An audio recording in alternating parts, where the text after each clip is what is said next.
Hi, my name is Solo P1, and today I'm going to be talking about the WWE Raw show from the 23rd of July 2018.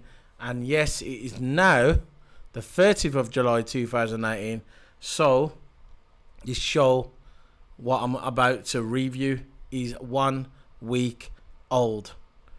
The reason why I didn't review it a week ago, because basically I just couldn't be asked. The show was that poor, I had a lot of things on, and doing the review of this show was not on the top of my to-do list. So basically, that's the way it is. I'm not going to lie to you guys. I'm going to tell you how it is. And that's the way it was. The show was that poor. It's getting worse. It's predictable. Storyline, backstage segments, Kurt Angle coming out every second. Oh, you know what? It's so predictable. This has been written for 5-year-olds. And that's the way I look at it. 5-year-olds. Before I start getting into this show, because it's not going to be a long one, I'm just going to motor through it. 2 wrestlers died. Well, 3 wrestlers died the other day, over the weekend. One of them I didn't really know, but the other 2 I knew. It was Grandmaster Sexay. He was around in the early 2000s, and the other one was Nikolai Volkov. Nikolai Volkov was kind of before my time. It was more my brother's era, but I saw him on the network. He was a great antagonizer, a bit like Freddie Blassie, a little bit, not in that mold, but you know, he was a great heel. He had the little feud with Sergeant Slaughter back in the day, I heard, which I saw on the network with when he had that the Russia versus America thing, and he was around then, and he's a Hall of Famer. He's well respected, and my hearts go out to his family and friends. And another one, obviously, like I mentioned, was Grandmaster Sexay. He was around in the early 2000s. He was in a trio. It was Grandmaster Sexay, Scotty 2 Hotty, and Rikishi, and they were called Too Cool. And it was they were big in the early 2000s, Attitude Era times. Just as the Attitude Era was kind of fading out, they was around, and they were a big trio. Everybody knew who they was. That earned a lot of money for the WWE. And yeah, he was Jerry King Lawler's son. So, Grandmaster Sexay. So, my heart and prayers go out to their family. Now, I'm going to be moving on to this dog shit of a show. This is the show. It's now the 30th of July, 2018. But now I'm going to be doing the review show from Raw of the 23rd of July, 2018. The way it started, we had a rare appearance from Vince McMahon. We know usually Vince McMahon's in the back. He's, he's on the mic. He's talking to the Michael Cole and the coach, and Corey Graves, telling them what to say, or he's backstage helping the writers out, whatever. But you know, Vince McMahon's always there. He's never going to miss a show. But it's a rare appearance usually that he comes out on the stage and starts talking to the audience. But obviously, this was supposed to be a big announcement all over Twitter all week. Everybody was saying it's going to be a women's tag team division. All the writers, all these fake wannabe wrestler writers coming out and saying, oh, it's going to be a tag team division. Personally, I didn't really care what it was. Was I excited for it? No, not really. But Vince McMahon comes out looking like the Tin Man. He's got too much Botox, man. Cut down on the Botox, Vince. Believe me, cut down on the Botox. When he smiles now, he's like the Tin Man out of Wizard of Oz.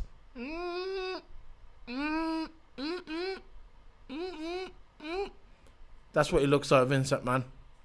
He comes out and says, "Welcome to Monday Night Raw," like he always does when he does come out. And he stands there like this. And then Triple H starts talking and says he thanks all the wrestlers. We're all one big team. We're all one big family. We're all in the same boat. No, yeah, but obviously your wage package is a little bit higher, Triple H. And obviously you don't take as much bumps as them now, Triple H. I know you did back in the day, but you know, you're not equal to the other wrestlers. You're a lot higher than the wrestlers. So enough of all that agenda. Oh, we're all in the same boat. Shut up. He comes out and said we've got I thank all the wrestlers, and he said to the women, step forward. So what I'm gonna do, I'm gonna play. If you watch my reviews before, I usually talk about them, whatever the segment by segment, and then I usually play the video. So I'm gonna play this video. Starts off with Stephanie McMahon, I think. There we go. So before we get started, Triple H. I'd like to take a moment to acknowledge the WWE superstars. Nights like tonight happen because of all of you. Vince McMahon, he don't give a shit. I don't think Vince McMahon even likes women wrestlers, does he? Women wrestling. Your dedication, passion, sacrifice, blood, sweat, and tears Okay. make all of this possible. But you don't do it alone. It's a giant team. And there is a bond that is created. Mickey James, what is she wearing, man? When you step through those ropes and into this ring where you put She looks like something out of Flash Gordon. in someone else's hands. That bond is indescribable, and I've never seen that bond stronger than with the group of athletes that we have today.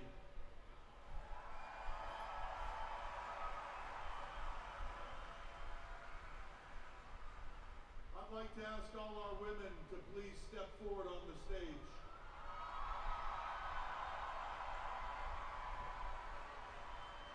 The men that stand behind you, I want you to know how much they truly support you.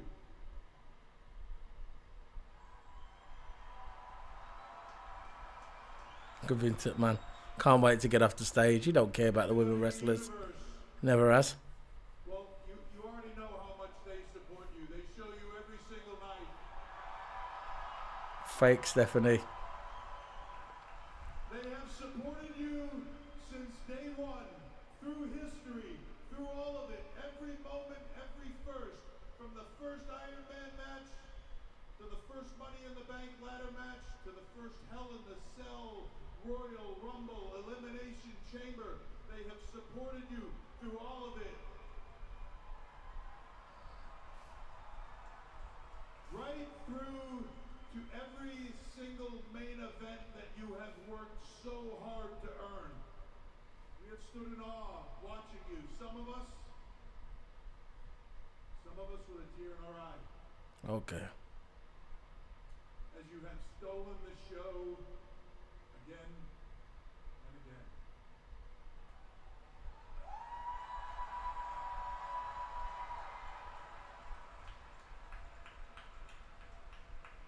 You There we go. demanded more Banshee. opportunities for the women in WWE. Fake. You started a hashtag called Give Divas a Chance that trended worldwide for 3 days, igniting a revolution across our industry and opening doors for women that some of them had only dreamed of. Okay then. So why wasn't they allowed to wrestle in the Middle East? You took the cash. They refused the women, and you said, "Okay, then women go home. The men can come, and you just for the cash." If it was a women's revolution, in my book, if it was a women's revolution, they should have said, "You know what? If you can't take our women, you're not taking our men." That would have been a revolution. But what did they do? They take the cash, took the cash, left the women at home. So don't give me the women's revolution bullshit. Because of all of you, 30-second matches became main events. And because of all of you, divas became the superstars they were born to be. Oh God.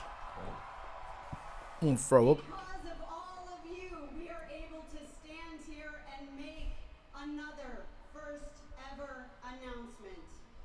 On October 28th, over 50 women, then, now, and forever, will participate in an event called Evolution.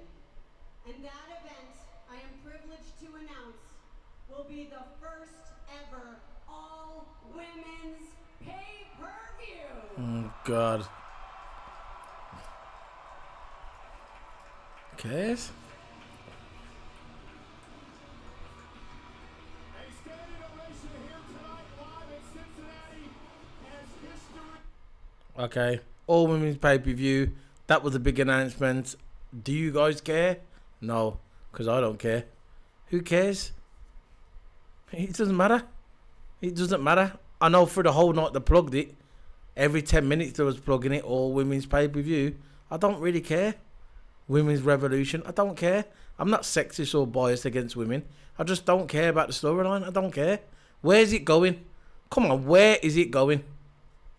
Exactly. Nowhere. Now we move on. B-Team segment.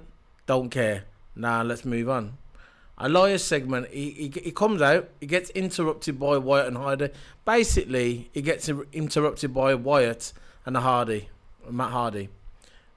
For the whole of the night, the entire night, 3 hours, he was coming out trying to plug his new single album. What he done, it's on Spotify. Basically telling the crowd to buy his album. But every time he goes to play a segment, every time he goes to play a song from his album, he gets interrupted. First time he gets interrupted by Matt Hardy and the Wyatt. And that was it basically. They come out, they start plugging their stuff, I think with the B-Team. And B-Team beats him again. I think he beats Matt Hardy. And that match was over. I think Matt Hardy, there's rumours that the Hardys are going to leave the WWE. I don't know. That's the rumours what's going around.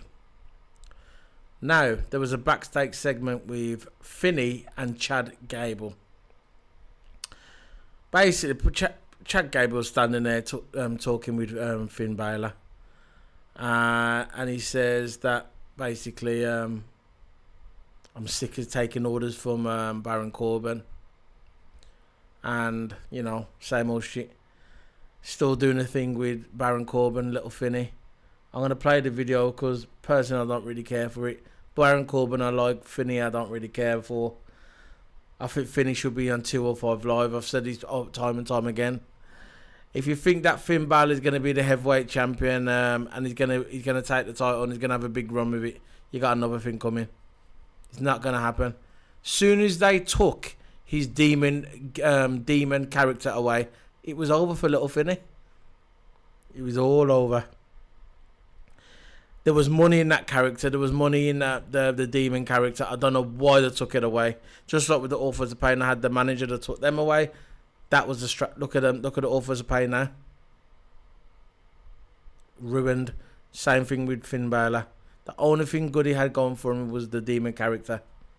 Now I'm going to play this segment I was talking about. Constable Baron Corbin shows Finn Balor his new dressing room. Come on, man. You know me. I always stay ready, willing, and you look great. But what do you think about Stephanie's announcement? It's incredible, right? Huge news. There you go, plugging it. Have you heard if they're bringing back any old superstars, or if it's just current superstars? Yeah, I'm not sure. Whoa. Was that my suitcase? Definitely. Again, that's what they was doing. I was talking about the women's pay-per-view, plugging it. Every segment was plugged. Random geezer with Finn Balor's jacket. Strict orders from you into the new locker room? Strict orders from who? Constable Corbin? All smiling, annoying little Finney.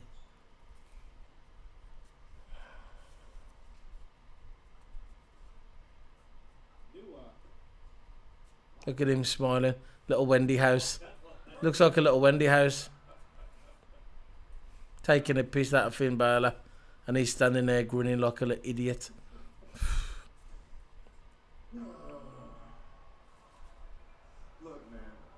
After your victory at Extreme Rules, I felt that you're just too big of a superstar to not have your own locker room.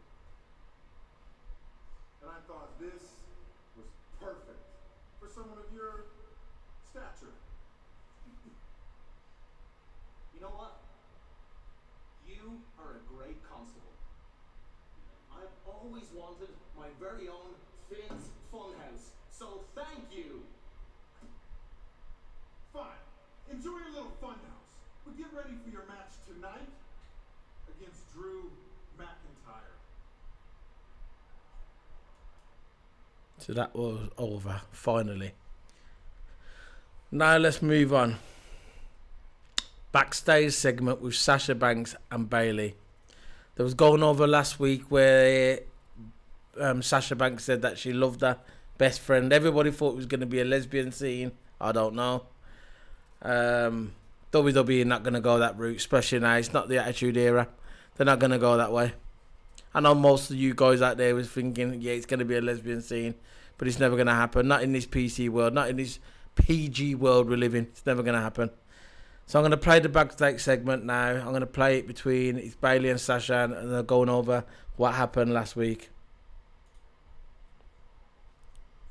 Ladies, hey, excuse me. Bailey, Sasha, it has really been an emotional and very tumultuous past few months for you and your friendship. Do you think that now you're ready to show everyone that you can overcome your differences and work together as a team? Well, since last week, Sasha and I have had a really long talk, and you can see from the footage, and we obviously know that we have our differences, but we realize that it's our differences that make our friendship so strong. Right. I mean, we are two very different people, but we are two different people with the same dream. Man. And our dreams just keep on getting bigger and bigger and bigger with Stephanie's announcement There you go. of WWE's first ever Plugging it again. all-women's pay-per-view. Fourth time of the night. We are more ready than ever to be on the same page. And I gotta say, it was really nice to finally hear last week what my best friend truly thinks and feels, and And I know you feel the same way. There we go. The lesbian scene, what everybody thought was going to happen. Okay, that was over. What do I think of this? I don't know. I think they fucked them both up. They fucked them both up, the WWE. I think from the beginning of the year when they had the what is it? The cage match when all the first time ever women's Hell in a Cell, not Hell in a Cell. I forgot the name of it now. When they had all the women in the cage together for the number one contender for the women's title, I think they should have turned Bailey heel. No, not Bailey. They should have turned Sasha heel maybe, or Bailey. Don't matter. One of them heel. But they're too scared of losing the merchandise for the WWE. They're too scared. The money comes before storyline. They don't care about the product. They don't care about the writing. They don't care about the way we feel. Our opinion. They're saying the WWE Universe makes a product, but they don't care. They don't care what we say. They should have turned one of these girls heel, and they could have had a nice long feud from the beginning. To just look when they had the ladder match. They've had so many opportunities to turn one of them heel, Sasha or Bailey, but they've never done it. When they had the ladder match, first time ever, the second time women's Money in the Bank, they should have made Sasha trying to get the briefcase, and then should have had Natalya trying to stop her, and then Bailey runs out, tries to help Sasha, and then fucks up for Sasha, and then makes Natalya win it or whoever, and then at the end, Sasha goes up to Bailey and goes, "Why did you interfere? That was my Money in the Bank. Now you fucked it up." And then they could have just battled from there, but it never happened. They had so many opportunities from the beginning of the year, from Royal Rumble, first time of women's Royal Rumble, when Bailey wanted to win the Royal Rumble. No, Sasha nearly won the Royal Rumble, or whoever won it. They had an opportunity there and they fucked it up. So many opportunities, and now the Bailey attacks her 3 weeks ago. The crowd was roaring. Then they sent him to counselling. I don't know why. That fucked it up again. And now they're back in the ring hugging each other like some lesbian scene. That's what everybody thinks on the internet. I don't. I just think it's stupid. They fucked them both up. And even if where they're going from it, even if they start feuding again, who's gonna care? The WWE are just taking a piss. That's all they're doing. They're just taking a piss. Do I care about this storyline? No. I don't care. I wanted to see carnage between these two, fighting each other. These two should have been fighting for the women's title. These two. Obviously, you got now Ronda Rousey's there, but even before Ronda Rousey started peaking at the beginning of the year, these two should have been fighting for the women's title at WrestleMania. Bailey, like an Iron Man match. Bailey versus Sasha Banks. They should have been built up to fight each other at WrestleMania, and even after WrestleMania through to SummerSlam, because these two girls are that good. But the WWE wanted to just bring out some lame ass storyline. That's what I just don't understand. They would just get Bailey. Bailey was kicking his shit out of Sasha Banks. Crowd was loving it. That was the last chance. Finally, people were like invested in it. They thought maybe this is it now. They're gonna turn one of them. But what did they do? Send them to cancelling. He was one of the worst Raw ratings in history. That shows you. Dumb writers. They just don't give a shit, man. Don't care. I'm not interested in this no more. I'm not going to invest my time into this storyline. On to Strowman. Strowman comes out. He's talking about he doesn't care who wins out of Bobby Lashley and Roman Reigns tonight. Whoever gets a shot, I'm going to cash in. And he starts talking about, again, plugging the women's first ever women's pay-per-view. Every segment, they plugged it. Shoving it down our throats. I don't care about the women's first ever women's pay-per-view. I just don't care. The way I see it, it doesn't matter if it's Roman Reigns. Lashley, or Brock Lesnar. Because sooner or later, a monster is gonna come calling. Because I have this. Raw's going to start in 2 minutes. Going to have to rewind it, man. I can't believe On DV, on my Skybox. y'all the son of a... Kevin Owens. After what you did to me, I like Kevin Owens though. Extreme Rules, after throwing me off the top of a cage through an announce table 20 feet below, you think you just come out here like nothing happened and talk about the Universal Championship? No. No. No. No. No! No! I have a family to take care of, and you tried to take away my ability to do that. You tried to take everything away from me. So you know what, Braun? Now I am going to take everything away from you.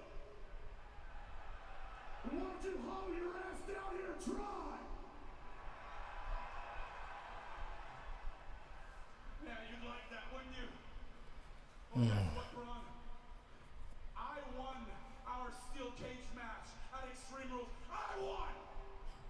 I have nothing left to prove but you. Crow's dead. Your problems have This generation of WWE fans, right? These new generations, the ones that come to these arenas are thick. As you know, our Commissioner of Raw They ain't got a clue, man. They cheer and boo at anything. They don't care. to personally handle this situation. God. Now, at Extreme Rules, technically, what you did was legal in the confines of a steel cage match. Ron, you need to understand what you did was morally reprehensible. Since being appointed the constable of Raw, Still what the crowd? everything in Fuck's my sake. power to support and help superstars grow. I mean, I tried to help Finn Balor grow, but I mean, we all know he can only grow so much. So, little guy, you know. But Braun, I think I can help you, and I found somebody just for you that is going to teach you how to control your temper. WWE management. God. Stephanie McMahon, Constable Corbin, have personally appointed me to assist you in your journey of finding inner peace. I can't listen to this no more. I'm going to move on to the next segment. Next segment is... It was a match. It was Natalya versus Mickie James. Mickie James gets the win. Is it going to go anywhere? No. Mickie James looked like something out of flipping Flash Gordon, man, with that golden suit she was wearing. I don't know where she was going with that suit. I can play the last bit of the match where she won. I'll play it. Alexa gets involved. Natalya gives her a clothesline. I like the clothesline Natalya gives her. It was a decent match though. Yeah. Mickie James and Natalya, both experienced wrestlers. Mickie James gets the win.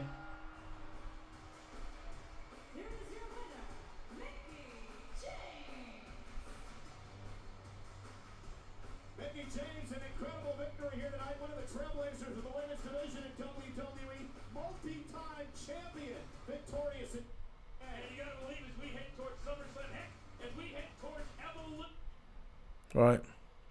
Moving on. Roman segment. He got a ESPN award.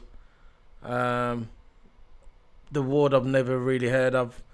You know these awards that WWE and ESPN make up. I think they just make them up out of the fly, man. Just make them up. These awards I've never heard of. Do I care for the award? No. Is it a global award? No. Is it a Make-A-Wish award? No. It's the ESPN award, and something I don't really care for. Moving on. The Authors of Pain.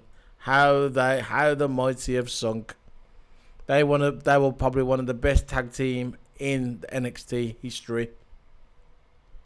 They used to bulldoze the way through the tag team division, and what do the WWE do? They bring them on Raw, take away Paul Ellering, their mouthpiece. These guys are lost without Paul Ellering. I don't know why they took away Paul Ellering. They were saying on the internet that he didn't want to travel, but Paul Ellering was saying that he would travel. So someone's chatting shit somewhere. I don't understand why they took away Paul Ellering. These guys have sunk, and now they're in this stupid, meaningless storyline with Titus, Jobber. They start. I don't know why they're there. They come out. Let me just talk about it. Authors of Pain come out. They say to them. They were saying to them, retire. Authors of Pain was saying to Tyler.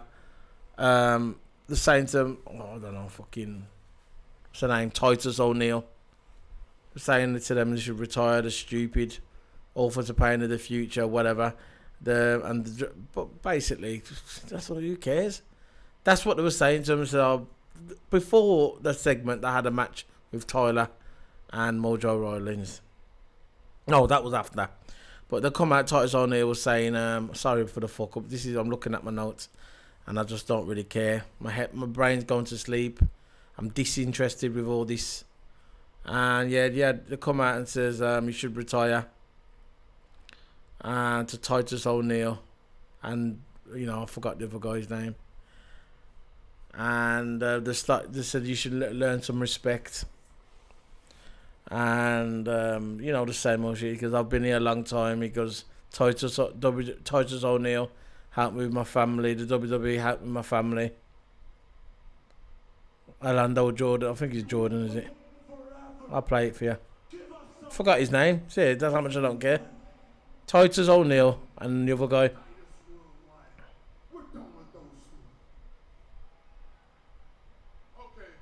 Apollo Crews, that's it. Apollo Crews, Dana Brooke, she's pathetic. And then you got Titus O'Neil. They come out and they start talking to the Authors of Pain. That says you should learn some respect. And the same old shit, man. Every time new tag teams come out on WWE, come onto Raw, SmackDown, Raw, they always get Apollo, Jobber Cruz, and Titus O'Neil to face them first to try and get them over. But it doesn't work. You're never gonna get the Authors of Pain over with these two clowns. Titus O'Neil is done. Apollo Crews is done. Apollo Crews had so much potential. I don't know what the WWE has done with him. Again, thick writers. And Dana Brooke, just forget it, man. Just forget it. Come over and learn some respect. Authors of Pain goes, oh yeah, whatever. They start fighting. And then somehow Apollo Crews and Titus Worldwide Jobber gets over the Authors of Pain. I just don't understand what they're doing with the Authors of Pain. I just don't understand. They're going to end up jobbers in another couple of months, less than a couple of months, 3-4 weeks time. No one's going to care for Authors of Pain, and there's going to be no way back for them if you keep feeding them meaningless storylines like this. We found that out firsthand. Oh God.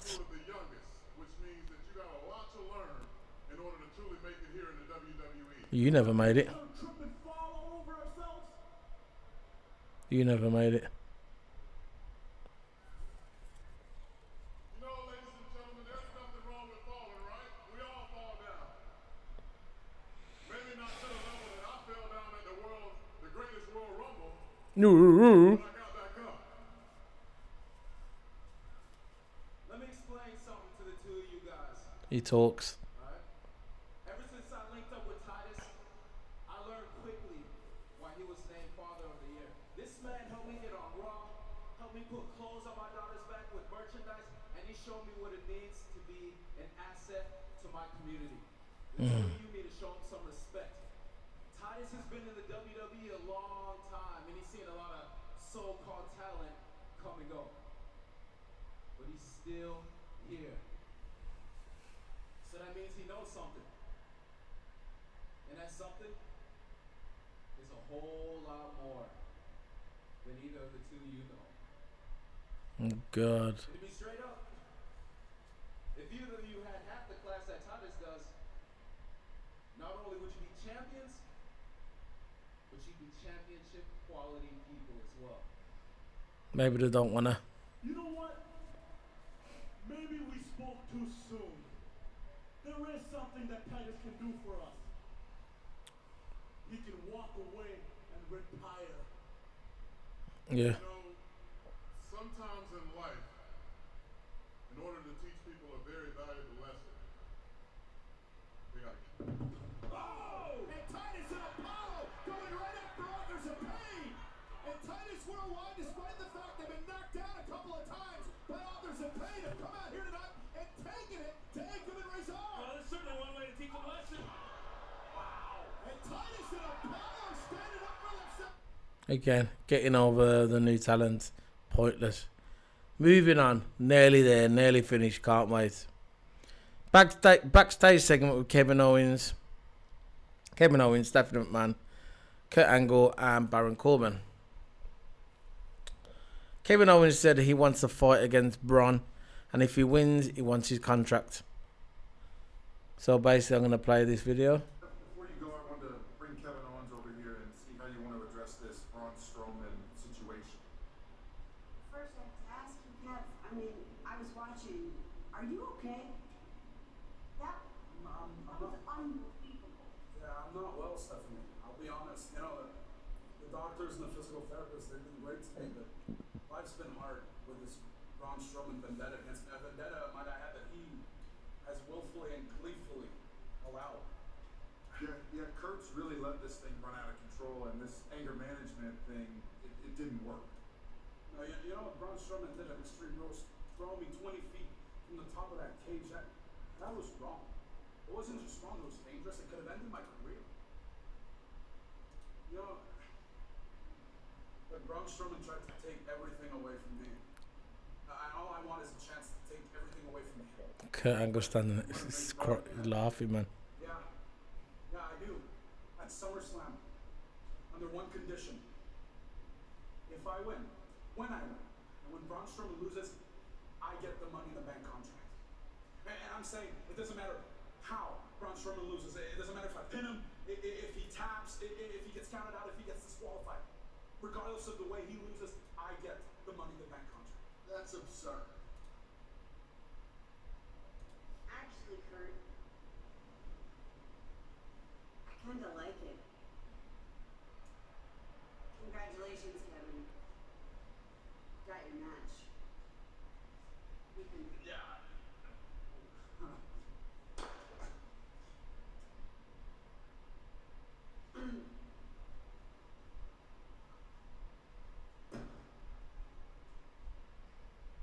Good night.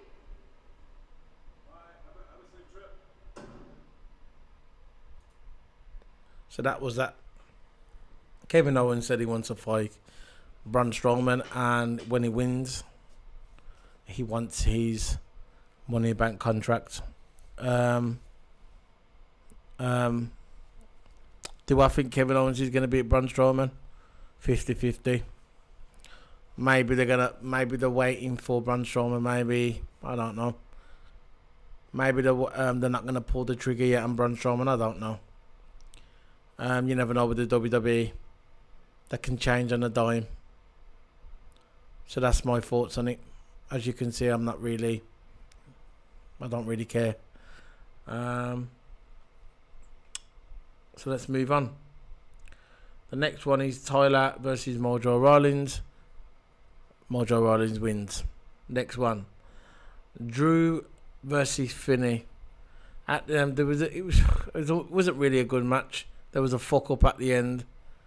Rollins came out, and then all of a sudden, Kurt Angle came out, and you know what happened next? It was Drew and Zigzag versus Finney and Seth Rollins, and Zigzaggy lost. Zigzag and Drew McIntyre lost. Let's move on. It was Bobby. The next one, you had Bobby segment. Bobby said he had Roman Reigns had 2 chances at Brock Lesnar and failed. He goes, when I get opportunity at Brock Lesnar, I won't fail. That's what he says. But I think the audience all knew what was going to happen. You knew that it was going to be Roman. Roman was always going to win. Always.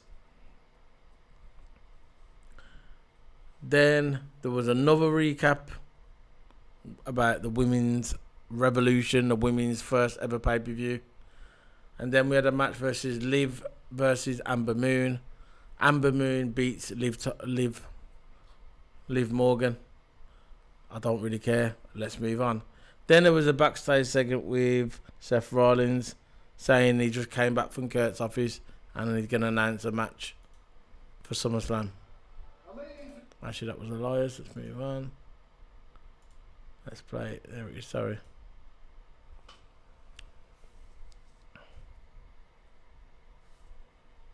Let's play this.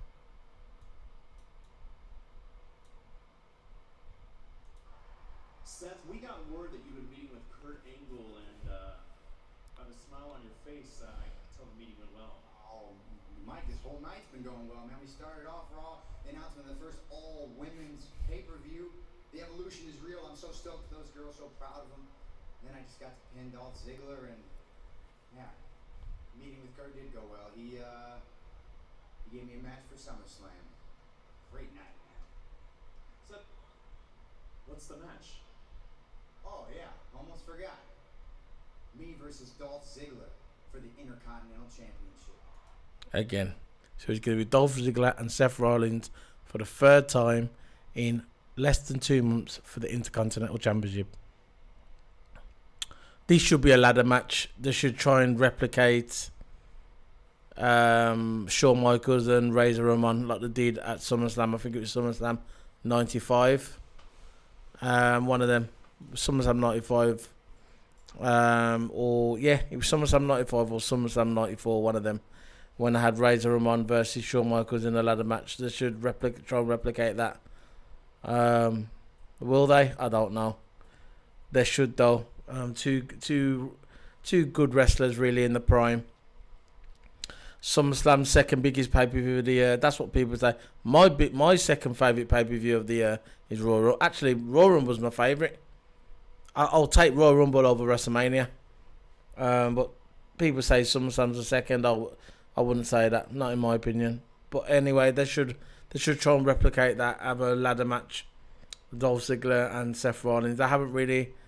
The stipulation hasn't been announced, but that you just said, like you just heard him, there's going to be a match at SummerSlam, Dolph Ziggler and Seth Rollins. Let's move on.